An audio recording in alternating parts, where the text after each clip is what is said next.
In this video, I'm going to talk about some reactions of alkynes. Reactions of alkynes. Just like in the previous chapter, where we studied the reactions of alkenes, alkynes also show electrophilic addition reactions.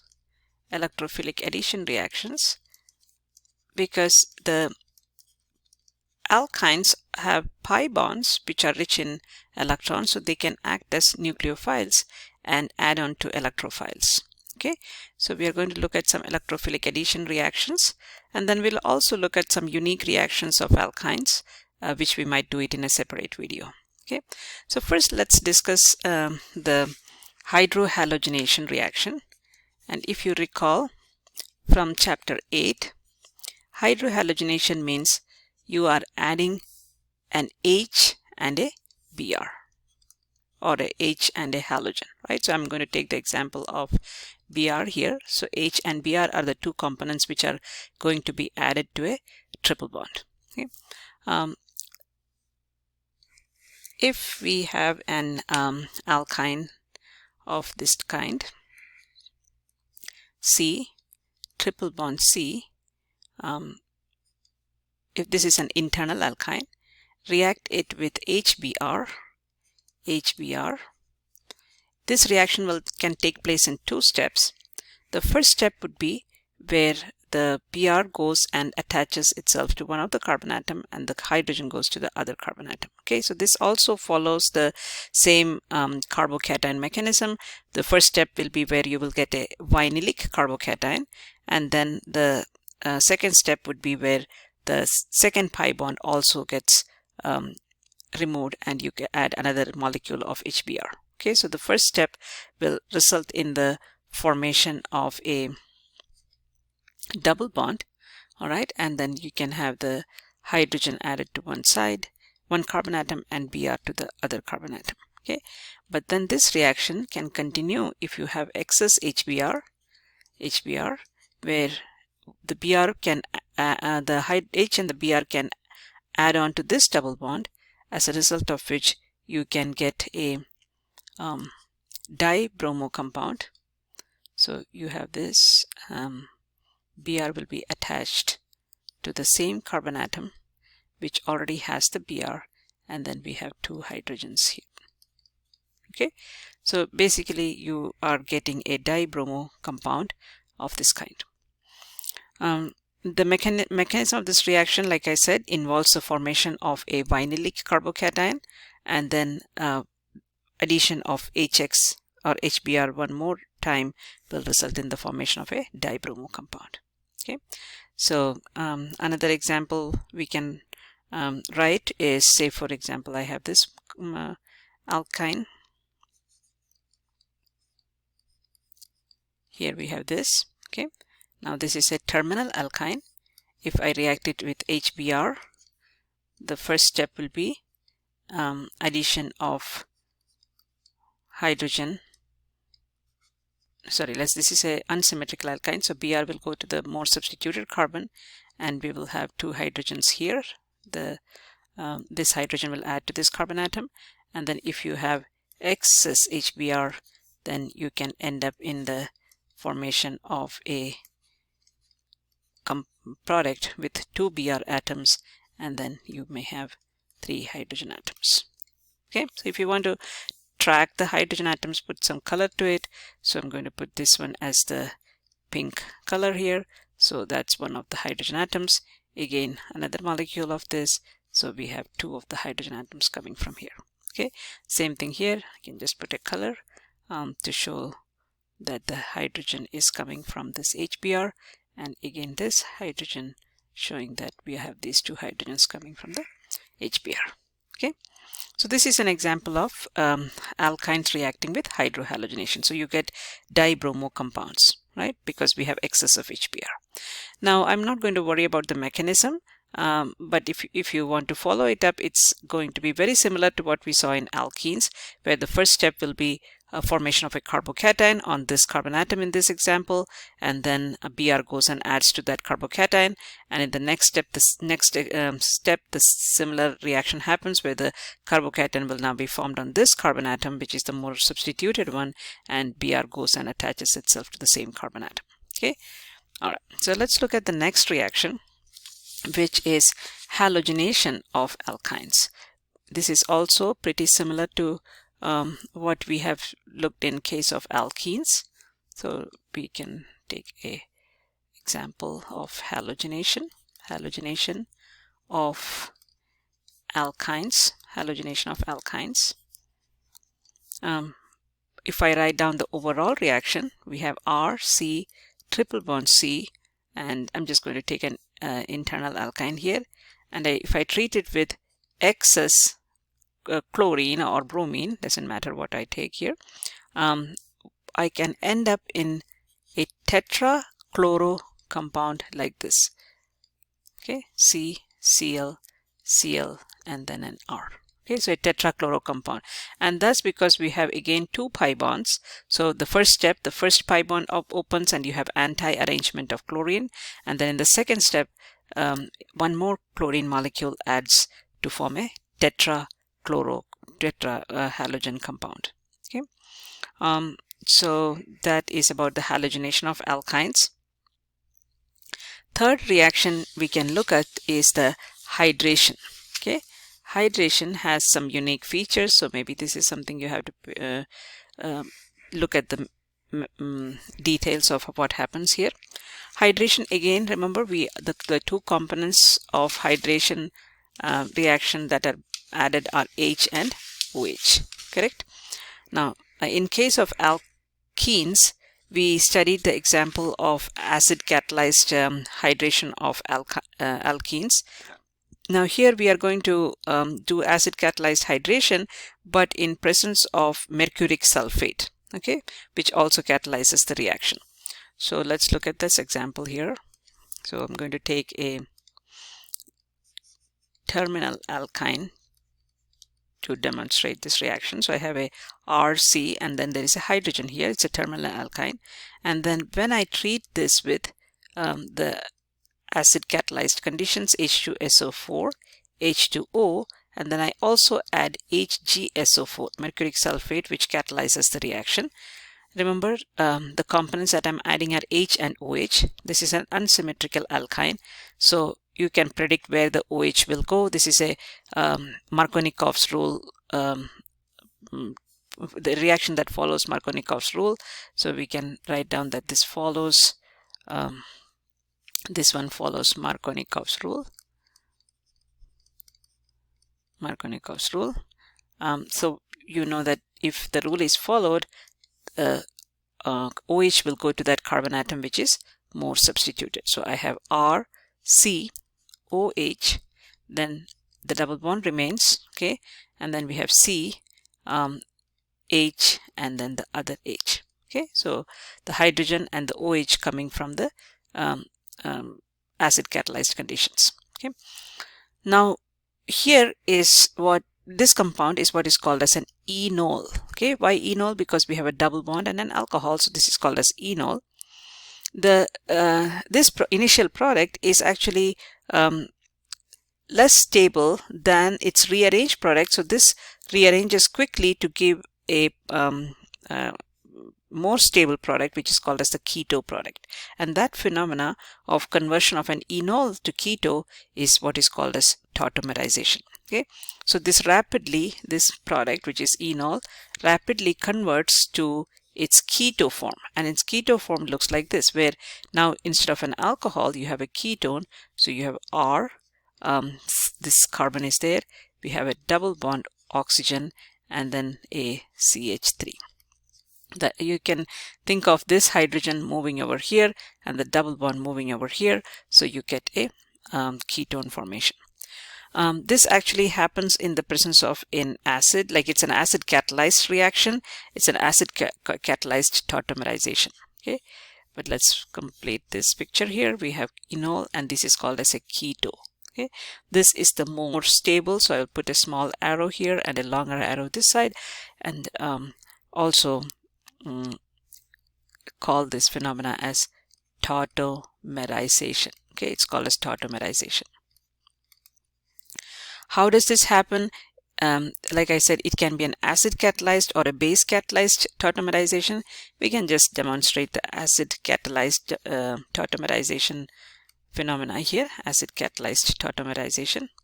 So like, how does this really go from an enol form to a keto form, right? It's a Z here, tautomerization. Okay, so what happens is we have this double bond compound here, right? This is R COH, right? And then the ene part of it. The first step is actually a protonation, and that too in the presence of an acid, right? So we can write acid in this manner because we know that acids exist as hydronium ions, right? So the first step would be where this pi electron gets protonated and puts this electron back onto the oxygen atom. So what we get here is a structure with an oxygen. OH is still intact, but now this double bond disappears because this carbon atom gets the hydrogen atom, and as a result of which a carbocation is formed here. Okay, now this, if you draw the resonance structure of this, you can make a double bond to oxygen atom. Okay, and you can rewrite this compound in this manner, OH, but then with a positive charge to oxygen atom. Okay, so let's look at this one more time. Enol protonates. This is a protonation step. Protonation step, getting the proton from the acid, because it's an acid catalyzed reaction, right?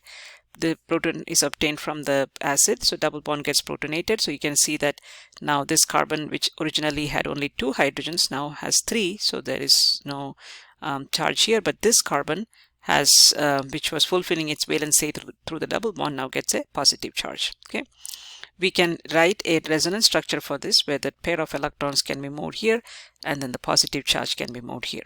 Okay, now we see that in the next step, a water molecule which was given out in this first step, right, that water molecule can grab this proton, put these electrons back on the oxygen atom, and what do we get?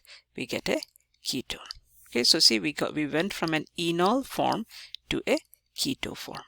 So this is how the mechanism is predicted for acid catalyzed tautomerization. You don't have to know this, but sometimes it's good to see what happens, what really happens to see this tautomerization from enol to keto form.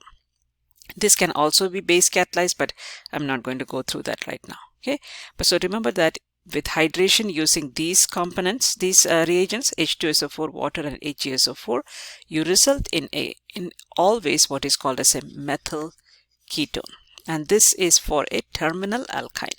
So when you have a terminal alkyne, this is a terminal alkyne, treat it with the mercuric acid catalyzed reaction with mercuric sulfate, then you get a methyl ketone as your final product. Okay, now let's do the second type of hydration. Just like in case of alkenes, we had a hydration reaction using borane reagent, right? So that was a hydroboration. So let's check that one out.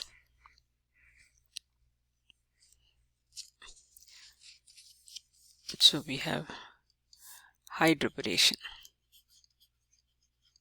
of hydroboration of alkynes. Now in hydroboration, again, the components that we are going to add are H and OH, right? These are the two components that are going to be added across the triple bond. However, the reagents that we use are, say for example, I have this R C triple bond C, and again I'm going to use a terminal alkyne. Okay, the reagents that I'm going to use are BH3, THF, and H2O2 and OH minus. Okay. Now sometimes instead of BH3 you will see the use of another boron compound which is either a 9-BBN or dicyamyl borane. Okay, that's because BH3 being a small molecule, sometimes it adds twice to the carbon atom. Okay, so that will to avoid the addition, so to avoid the second addition of this dialkyl borane, okay, sorry, the second addition of this borane, we sometimes use a dialkyl borane like R2BH. Okay, so this you will see in your textbook also that instead of BH3 sometimes you're using R2BH. That's to avoid the second addition of the BH3 at the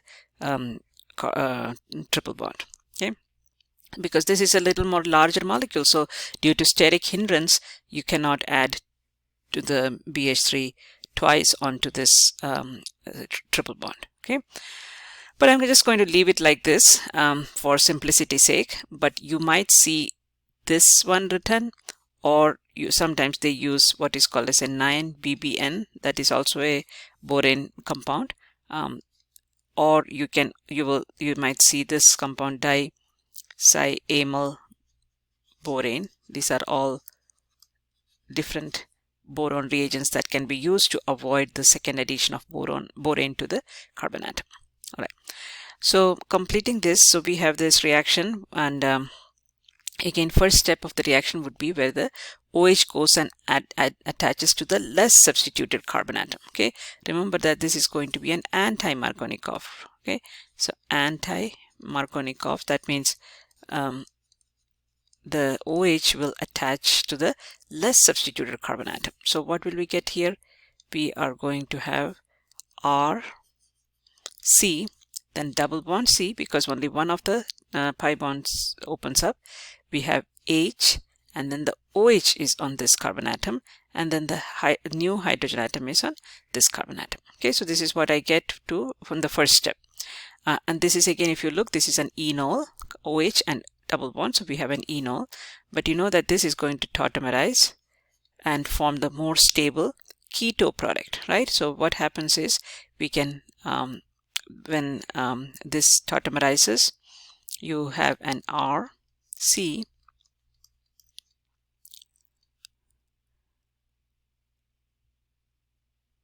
hold on one second, we have this double bond goes over here, this hydrogen goes over here. I'm missing one hydrogen atom, so hold on. Yeah, there. So we still have to maintain the number of carbon atoms, right? So we have 3 carbon atoms, so RC, and this C gets the double bond and H. So you can think that this double bond goes over here, this hydrogen goes over here, so we have this as an RCH2. Okay, RCH2 CH. So what did we get? We got an aldehyde, or let's first call it as a keto form, but actually what do we have? We have a aldehyde here. So the terminal alkyne reacting with reacting in hydroboration conditions will give you an aldehyde.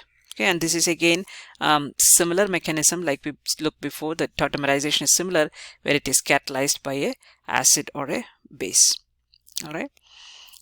So basically, if you summarize these two hydration reactions, we can say that for a terminal alkyne, okay, so this is particularly true for a terminal alkyne, when if I take the same alkyne and then treat it with 2 different reagents, right? 2 different sets of reagents. One where I have H2SO4 and H2O in presence of HgSO4 catalyzing. What do I get? I get RCOCH3, right? So I get a methyl ketone, and we just saw how that happens. And if I take the same alkyne and treat it with BH3, THF, second step is H2O2, OH minus, then I get the resultant aldehyde, which is double bond O here and a H here. Okay, so if you want, you can do it stepwise, right? To, like I have shown here, do the first step as enol and then show the tautomerization. Okay, where this hydrogen goes over, this hydrogen goes over here and the double bond goes over here, so you have a aldehyde. Or to summarize it, you can write this down saying that the same alkyne under two different sets of conditions can give you two different products. This is your ketone, and this is your methyl ketone. Specifically, you'll get a methyl ketone if you have a terminal alkyne. Okay, so you always, this part will always be a methyl group when you have a terminal alkyne, and then this one is an aldehyde. So this might be pretty useful when you're doing synthesis reactions, where you have to think carefully of how to convert a starting material, say, to a ketone, or a starting material to an aldehyde. Okay. All right. So in the next video, we will talk about the other set of reactions, which is the reduction reaction and then alkylation of alkynes.